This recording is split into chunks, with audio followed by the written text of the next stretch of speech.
Hello and welcome. I'm Geeta Mohan and you're watching World Today. Donald Trump is back in the White House, promising a new chapter for America and its role on the world stage. As the Israel-Gaza war rages on, West Asia is his most urgent challenge. So what does Trump's first 100-day plan look like?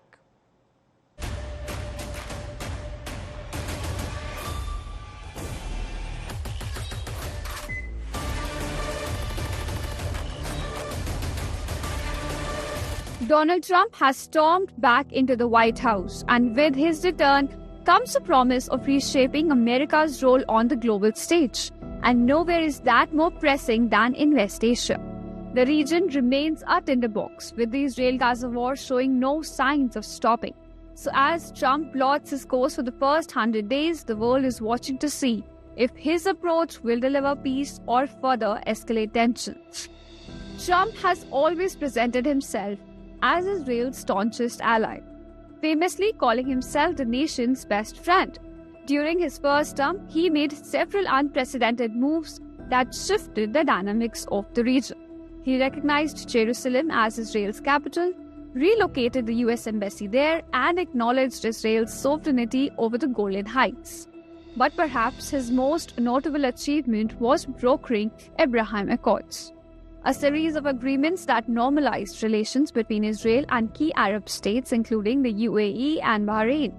Now, these accords marked a seismic shift in West Asian diplomacy, as they encouraged Arab states to prioritize broader economic and political goals over the decades-old Palestinian issue. However, the current situation presents Trump with a far more complex challenge. The ongoing Israel-Gaza war, intensified by October 7 attacks, has made any further diplomatic breakthrough exceedingly difficult. Before the war, Saudi Arabia was reportedly on the verge of joining the accords, but the progress has now been derailed, with Israel facing mounting international criticism for its military actions in Gaza. The Saudis are now unlikely to publicly align with Israel anytime soon. Trump, however, is expected to push aggressively for a return to normalization talks, possibly framing it as a cornerstone of his vision for peace. Now, Trump's criticism of the Biden administration has been fierce. He claims that the Hamas attacks and the subsequent escalation were a direct result of weak leadership under Biden and Harris. He's pledged to support Israel's right to win its war on terror and has also urged Israeli Prime Minister Benjamin Netanyahu to finish the job quickly. Now, this dual approach, backing Israel while emphasizing the need for a swift resolution, is something that could avoid a prolonged war in West Asia and also prevent draining America's resources. A major focus of Trump's strategy will likely be Iran, which he views as the root of much of the region's instability. During his campaign, he repeatedly blamed Biden for strengthening Iran through lenient policies, including the release of frozen funds. Trump has vowed to reinstate crippling sanctions on Tehran and support for Israeli efforts to counter Iranian influence, particularly through proxies like Hezbollah and Hamas. In addition to military and economic measures, Trump is also expected to pressure nations like Qatar and Turkey to help resolve the hostage crisis in Gaza and curb the group's operations. But Trump's return also raises certain questions. His advisors, many of whom take a hardline stance on Hamas and Hezbollah, could push for more aggressive actions in Gaza and Lebanon if hostilities continue. This poses a risk of drawing the US deeper into the regional conflicts in West Asia, despite Trump's aversion to prolonged wars. For Trump, the first 100 days will be a tightrope walk. He must balance his unwavering support for Israel with a broader goal of restoring stability in West Asia. His legacy as the architect of Abraham Accords gives him a framework to build upon, but the stakes are much higher now. The region's complexities, from the humanitarian crisis in Gaza to the threat of Iranian aggression, demands a nuanced yet bold approach. As Trump takes the reins, the world is left wondering, can he deliver on the promise of peace, or will his policies ignite new conflicts? Bureau Report, India Today. US President-elect Donald Trump has assembled a team of key figures for his second term with a strong focus on strengthening US-India relations and countering Chinese influence. Appointed officials include military veterans, political strategists, and foreign policy experts, many of whom have expressed firm pro-India views and advocated for deeper defense and intelligence cooperation with India. Trump's team is also expected to continue the administration's tough stance on China, with figures like John Ratcliffe and Pete Hegseth playing pivotal roles in countering Chinese espionage and military expansion. Here is a report. What's common between running a country and going to war? In both the tasks, you need a great team. A team that will back you and whose vision aligns with yours. A week after getting elected, the United States President-elect Donald Trump is now lining up his men to begin his second term. Interestingly, for New Delhi, most men selected are pro-India and happen to have an anti-China leaning. Now, it is important to know these men as New Delhi will be dealing with them for the next 4 years. So first up, you have Mike Waltz. He's been roped in for the role of National Security Advisor. He's a retired Army Green Beret and congressman from Florida. He views New Delhi as a strategic ally to counter Beijing's influence in the Indo-Pacific region. He has been advocating for deeper defense cooperation between the US and India, including joint military exercises and technology transfers. At the same time, he is one of the most vocal critics of China, often describing it as a destabilizing force in the region. Next up, we have Marco Rubio. He's going to be the United States Secretary of State. He's a prominent figure in US foreign policy. Given his experience in various committees related to foreign relations and intelligence, he is a great fit. He's also introduced legislation aimed at treating India on par with US allies like Japan and Israel. Along with that, he's been aiming to bolster India's defense capabilities against threats from China and Pakistan. Another important role is that of a CIA director. This role has gone to John Ratcliffe. He is a former director of national intelligence and has been a staunch supporter of Trump's hardline policies. Now, his appointment is expected to continue the administration's tough stance on Chinese espionage and influence operations globally. Another fresh appointment is that of Tulsi Gabbard. The former Democrat representative turned Republican supporter has been selected to lead the national intelligence. Gabbard is a veteran who served in the US military for more than 2 decades. She's also vouched for taking harsh measures against fundamentalists and combating terrorism, something that aligns with India's policies. Then you have Elon Musk and Vivek Ramaswamy with a much anticipated portfolio, Department of Government Efficiency or DOGE.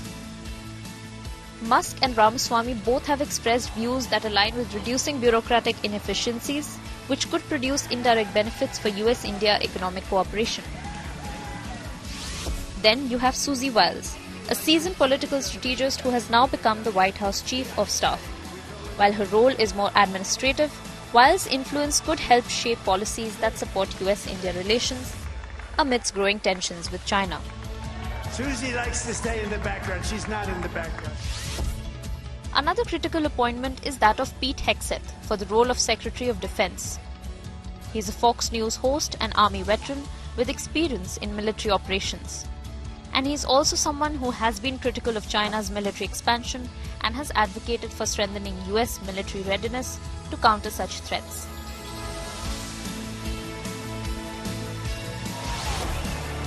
Next up, you have Kristi Noem, Secretary of Homeland Security. The governor of South Dakota is known for her conservative policies and strong stance on immigration. While her focus is primarily domestic, her policies on immigration could indirectly affect international relations, including those with India. Another appointment is Ellie Stefanik, who has been chosen as the United Nations ambassador. The congresswoman from New York is a strong Trump ally. Her role at the UN could enhance diplomatic efforts, supporting India's position on various global platforms. And as far as China is concerned, she has supported policies that confront Beijing's actions in international forums. Now, at large, Donald Trump's recent appointments reflect a strategic focus on strengthening US-India relations, while maintaining a strong anti-China stance. So while one cannot say what a second Trump term might look like, one thing is for certain. US-India ties are set to remain one of the top priorities. Bureau Report, India Today Global. Trump 2.0 team is full of surprises. Not only does it have young people with hardly any political experience, but also people probed for sexual misconduct. Congressman Matt Gaetz has been appointed as the Attorney General. The Florida congressman was being probed for sex trafficking, and now with his appointment, the probe has effectively ended. Take a look at this report. It is not just about age and experience in Trump's 2.0 team, but people with controversies have also found prime spot in the cabinet. Trump has tapped firebrand Congressman Matt Gaetz for Attorney General. The Florida congressman is under investigation over sex trafficking, but being a MAGA loyalist and a strong defender of Trump, Gaetz wins the judicial post, which he has always condemned and lashed out at.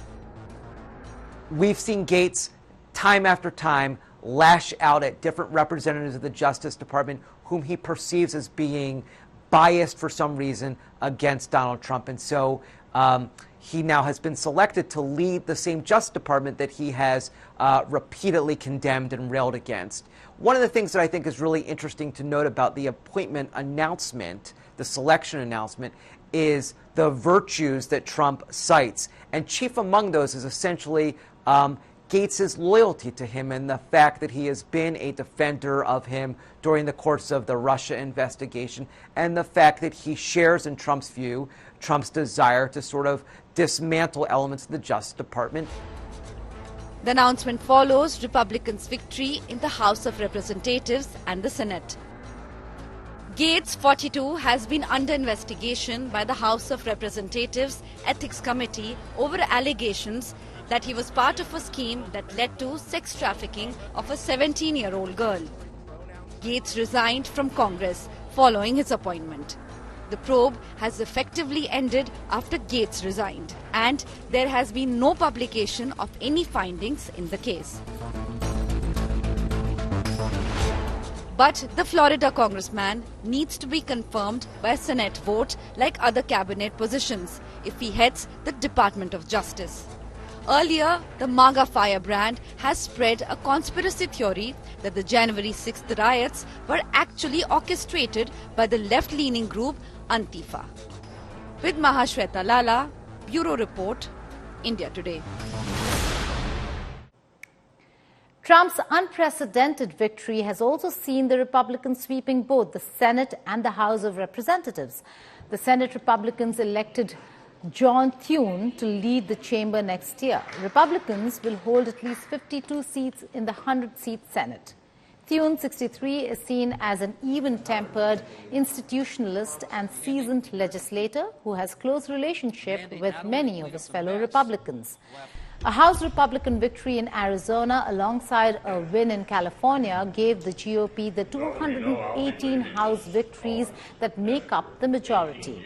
House Speaker Mike Johnson had won the House Republican nomination to stay on the job after an endorsement from President-elect Donald Trump ahead of a full House vote in the new year.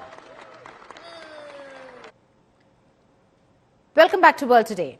Now, President-elect Donald Trump in the past had praised Russian President Vladimir Putin. And after his historic win, President Putin congratulated his U.S. counterpart-to-be. Trump's comeback seems to have emboldened Putin, who launched a combined missile and drone strike on Kiev. Trump's foreign policy and his poll promise of America first will perhaps encourage Putin to wage a war against Ukraine and its European allies who fear U.S. withdrawal from the NATO, that is, North Atlantic Treaty Organization.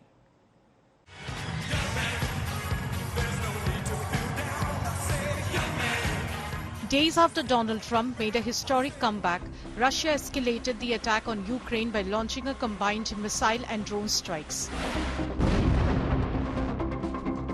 This attack by an emboldened Putin, who congratulated U.S. President-elect Donald Trump on his return to the White House. Praising Trump for overcoming assassination bid courageously like a man, Putin expressed his willingness to resume his talks with the White House. Вы знаете, можно тоже как угодно к нему относиться, ведь все... But first of all, I can tell you, his behavior at the moment of the attempt on his life impressed me. He turned out to be a courageous man. A person shows himself in extraordinary circumstances. This is where a person shows himself, and he showed himself, in my opinion, in a very correct way, courageously, like a man. Он мужественный человек оказался. Amidst the fear that Ukraine will be left alone to fend for itself and may no longer enjoy US aid, both in terms of money and ammunition, Kremlin denied of any telephonic conversation between the two leaders recently. Trump, during his presidential campaign, had refused to defend the NATO countries if they failed to contribute economically to the alliance. Presidents of a big country stood up and said, well, sir, if we don't pay and we're attacked by Russia, will you protect us? I said, you didn't pay? You're delinquent? He said, yes, let's say that happened. No, I would not protect you. In fact, I would encourage them to do whatever the hell they want. You got to pay. You got to pay your bills. And the money came flowing in. Trump and Putin had first met in July 2017 on the sidelines of G20 summit in Hamburg, Germany. Nice to be with you. At the start of the meeting, Trump called it an honor to meet Russian President Vladimir Putin for the first time and said he looked forward to positive things happening in the relationship between the former Cold War rivals. We're going to have a talk now, and obviously that will continue. But we look forward to a lot of very positive things happening for Russia, for the United States, and for everybody concerned. And it's an honor to be with you. Thank you. Thank you. Thank you, sir. Ukraine continues to defend itself against barrage of rockets and missile attacks from Russia. Meanwhile, Russia has seized one more settlement in the Donetsk region. Russia has also claimed that it has launched multiple offensives on different fronts and repelled Ukrainian counterattacks. Trump's radical foreign policy and America first has left an unforeseen future for its allies in Europe. With Mahashweta Lala, Bureau Report, India Today. As the war in Ukraine continues to evolve, a new wave of volunteers is stepping up to support the country's defense efforts. This time, it's a group of often associated with gaming consoles, not military combat.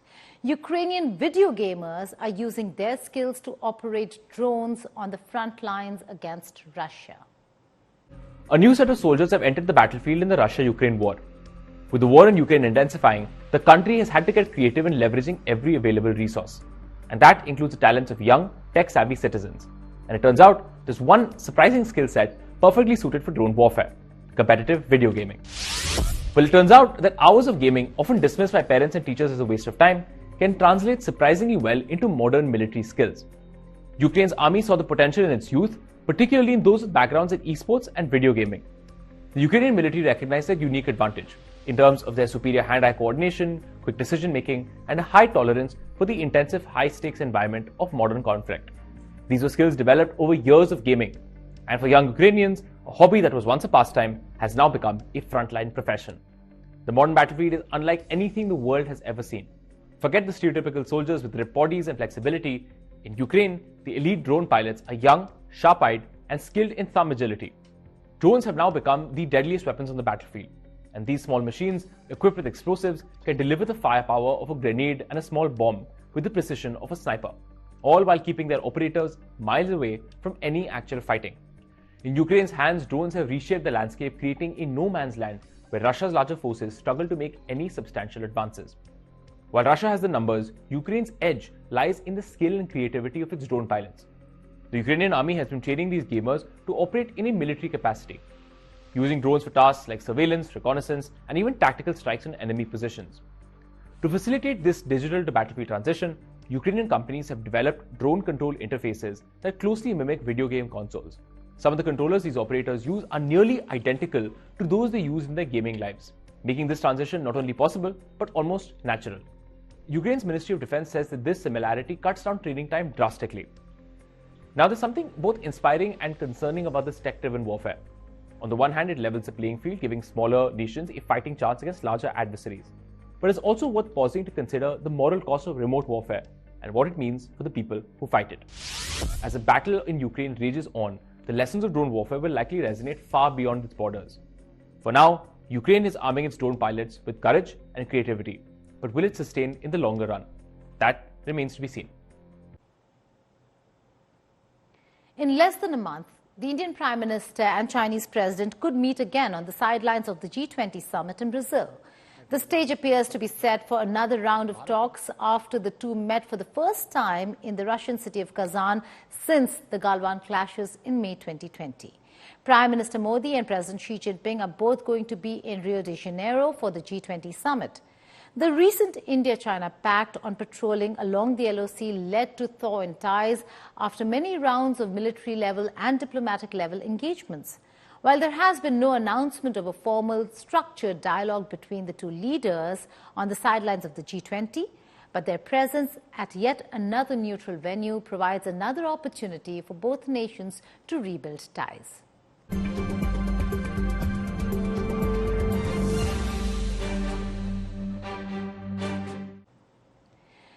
And here are some other stories from across the world and World at a Glance. According to the Human Rights Watch, Israel has caused forced displacement of Palestinians in Gaza to an extent that constitutes war crimes and crimes against humanity. Human Rights Watch further said the displacement of Palestinians is likely planned to be permanent in the buffer zone and security corridors. An action, it said, would amount to ethnic cleansing. The Israel military, however, has denied seeking to create permanent buffer zones. Iran has expressed its willingness to resolve disputes with the United Nations over its compliance with safeguards on its nuclear program. But it also said it will not do so under pressure and intimidation. UN nuclear chief Rafael Grossi, during his visit to Tehran, said while Iran does not currently have a nuclear weapon, it does have plenty of enriched uranium that could eventually be used to make one. Grossi's visit to Tehran is his second this year, but his first since Trump's re-election.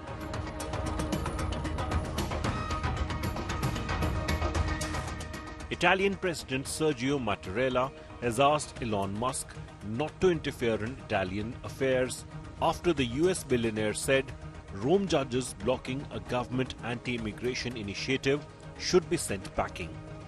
The highly unusual statement from the Italian head of state came against a backdrop of growing tension between the ruling coalition and the judiciary that has attracted the attention of Musk, who is a friend of Prime Minister Giorgia Meloni.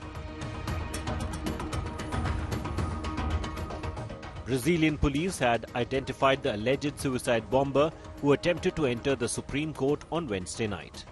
Officials reported the suspect detonated an explosive, killing himself after trying to access the court building. His body was lying outside the country's top court.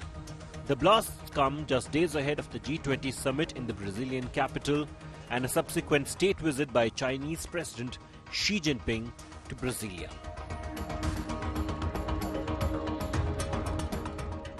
It's the 4B movement surge in South Korea and US. The movement, which started in South Korea, found its way to the US. Young women in South Korea are saying no to men. They are rejecting the societal expectations of marriage, motherhood, and heterosexual relationships known as the 4B movement or the 4 No's. But the movement is gaining momentum in the US now. Women in the USA, they are enraged and fed up after a majority of their male counterparts voted for a candidate who was found liable for sexual abuse and whose appointment of 3 consecutive Supreme Court justices led to the overturning of national abortion rights protections. That's all in this edition of World Today. Stay tuned to India Today for all the latest news and updates. Goodbye and take care.